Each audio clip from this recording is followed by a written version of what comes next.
안녕하세요 여러분. 오늘은 재테크를 막 시작한 분들이 반드시 이해해야 할 거시경제 지표, 실질 금리를 쉽고 명확하게 설명드릴게요. 많은 사람들이 기준금리만 보고 지금 금리가 높고 낮다를 판단하지만 사실 진짜 중요한 건 명목금리가 아니라 실질금리예요. 이걸 모르면 투자 방향이 계속 엇나갈 수 있어요. 명목금리라는 건 표면적 이자율을 말해요. 은행 예금 금리가 연 5%라고 가정한다면 이 5%가 명목금리인 거예요. 자, 실질금리란 무엇일까요? 공식은 아주 간단해요. 명목금리에서 물가 상승률을 뺀 금리가 실질금리예요. 예를 들어 기준금리가 3%인데 물가가 4% 오르면 실질금리는 마이너스 1%, 즉 말 그대로 내 돈의 실질 구매력이 매년 1%씩 줄어든다는 뜻입니다. 왜 실질금리가 중요한가? 재테크의 출발점은 내 자산의 구매력이 증가하는가입니다. 명목금리는 그 자체만 보면 착시가 생깁니다. 예시를 들어볼게요. A의 적금 금리는 3%이고 물가는 5%가 올라간다고 가정해볼게요. 겉으로는 3% 이자를 벌었지만 실제로는 2% 손해를 본 셈입니다. 즉 명목금리만 봤을 땐 이득 같지만 실질금리를 보면 순손실입니다. 이 개념을 이해하면 다음과 같은 판단이 훨씬 명확해져요. 예금이 유리한지, 주식 부동산 같은 실물 자산이 유리한지, 현금을 들고 있어도 되는지, 인플레이션 환경에서 어떤 자산이 강한지, 모든 판단의 기초가 바로 실질금리 추세를 보는 거예요. 그렇다면 실질금리가 올라가면? 실질금리가 플러스로 올라가는 구간은 보통 이런 흐름들이 많이 나와요. 현금 가치 상승하기 때문에 은행에 돈 넣어도 물가를 이길 수 있어요. 주식 부동산 등 위험자산 등의 조정이 올 가능성이 생겨요. 시중 자금이 고위험 투자에서 저위험 자산으로 이동해요. 그래서 실질금리가 높아지면 시장은 긴축적 환경이라고 부르고 대부분의 기업과 투자자들은 조심스럽게 움직이죠. 물가가 계속 떨어질지 모른다는 심리가 소비자들의 지출을 미루게 만들어요. 그러면 기업들은 생산을 축소하고 고용을 줄이고 전반적인 투자를 줄이게 되죠. 실질금리가 명목금리보다 더 높은 상황은 흔치 않지만 그 예를 알아볼게요. 정확히 말하면 물가 상승률이 매우 낮거나 디플레이션일 때 실질금리가 명목금리보다 더 높아지는 현상이 나타나요. 일본 같은 경우 1990년대 후반에서 2010년대에 장기 디플레이션 시기가 있었어요.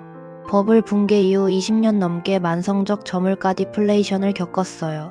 이 기간 동안 명목금리는 0% 근처였지만 물가가 마이너스 1%에서 마이너스 2%까지 내려갔기 때문에 실질금리는 플러스였어요. 즉 금리는 사실상 제로인데 실질금리는 오히려 꽤 높은 효과가 발생한 거죠. 이 때문에 일본에서는 저축 유인이 매우 강했고 주식 부동산 자산 가격이 장기간 정체되는 배경이 됐어요. 다음 두 가지 조건만 충족되면 실질금리는 명목금리보다 더 높아지게 돼요. 1. 물가 상승률이 0% 이하 디스인플레이션 또는 디플레이션. 이 명목금리가 0% 근처이거나 매우 낮을 때 물가 상승률이 어떻게 0% 이하로 내려갈 수 있을까 하고 궁금해하시는 분들 있을 것 같아 간단하게 짚고 넘어갈게요.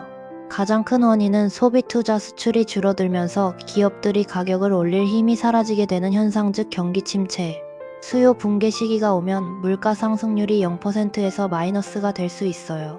그리고 고금리가 오랜 시간 유지되면 대출은 줄고 소비는 위축되고 사람들은 저축하는 것에 더 매력을 느끼게 되죠. 그러면 물가 상승률이 떨어지게 되죠.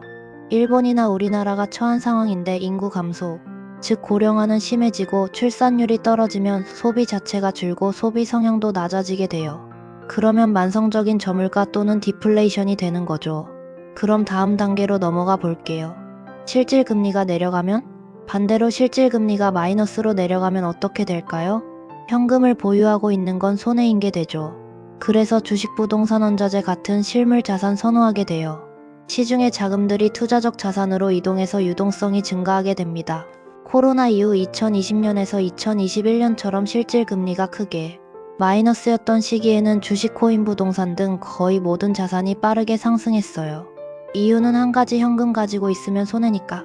여기까지 실질금리가 높을 때와 낮을 때를 알아봤는데 그렇다면 실질금리가 명목금리보다 높다고 해서 무조건 좋은 걸까요? 네, 무조건 좋은 것은 아닙니다가 정답이에요.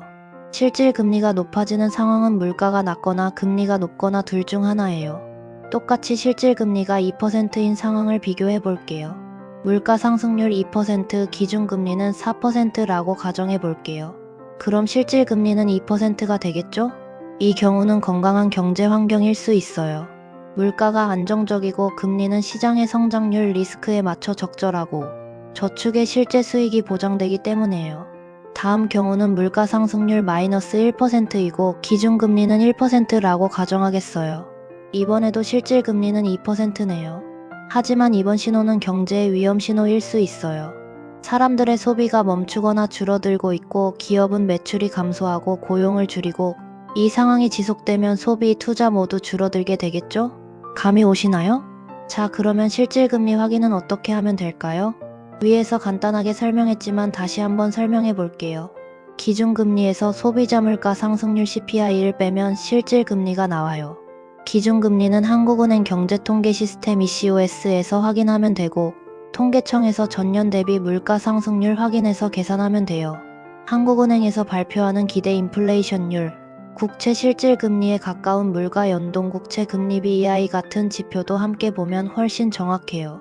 재테크 입문자가 실질금리로 얻을 수 있는 인사이트. 재테크 초보에게 실질금리는 다음과 같은 전략적 기준점을 줘요.